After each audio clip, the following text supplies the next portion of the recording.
خوش رہو، اور یہ خوش رہنا اور ان بیماریوں کا حل یہ قلندروں کی صحبت میں ملے گا انشاءاللہ۔ فقیروں کے ساتھ بیٹھیں جن کے دل شفاف ہوتے ہیں۔ یہ جو اللہ والے ہوتے ہیں نا، ان کو معمولی نہ سمجھیں، ہوتے تو دکھنے میں ہمارے جیسے ہیں، لیکن ان کی نسبتیں اتنی اونچی ہوتی ہے اور ان پر اللہ کی ایسی رحمت ہوتی ہے کہ آنے والا کوئی بھی بندہ جو اللہ والوں کی صحبت میں جاتا ہے محروم بالکل بھی نہیں ہوتا ہے، یاد رکھنا۔ حضرت شاہ صاحب رحمۃ اللہ علیہ، شاہ ولی اللہ محدث دہلوی رحمۃ اللہ علیہ فرماتے ہیں کہ اللہ والوں کی صحبت کی مثال ایسی ہے کہ اللہ والوں کی، جیسے کہ زمین کے پاک ہونے کے لیے دو چیزیں چاہیے ہوتی ہیں جس سے زمین پاک ہوتی ہے، ایک سورج کی پوری گرمی وہ آب و تاب سے چمک رہا، اور اس کی گرمی سے جب زمین کے اوپر شعاعیں پڑتی ہے اور زمین گرم ہوتی ہے تو زمین کی گند صاف ہوتی ہے، اور دوسری جب بارش برستی ہے اس سے زمین کا گند صاف ہوتا ہے۔ اسی طرح اللہ والوں کی صحبت میں جو آتا ہے تو ان کے دل سورج کی طرح چمک رہے ہوتے ہیں نسبت کے نور سے، تو جتنے قلوب سامنے آتے ہیں جو ان سے فیض جاری ہوتا ہے اس سے دل کے اندر انوارات پیدا ہوتے ہیں اور اس سے گندگی صاف ہو رہی ہوتی ہے، اور جہاں اللہ والے ہوتے ہیں وہاں رحمت اللہ کی برستی ہے، اس سے بھی دل کے گند صاف ہو رہے ہوتے ہیں۔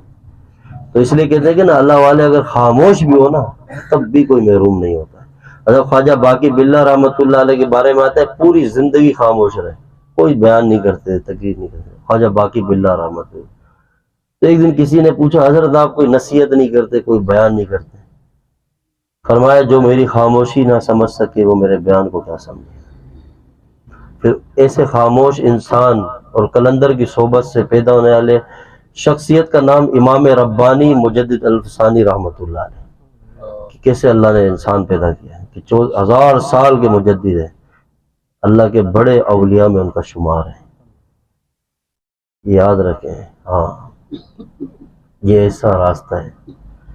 قدر کریں، کسی کو اپنے سے حقیر نہ سمجھیں، یاد رکھیں۔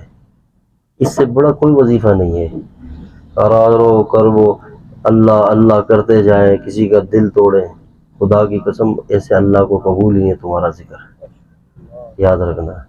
ہاں یہ تمہاری خدمت کو وہ محتاج نہیں ہے، ہم کیا، ہماری اوقات کیا ہے، ہم ہے ہی کون، کچھ بھی نہیں ہے،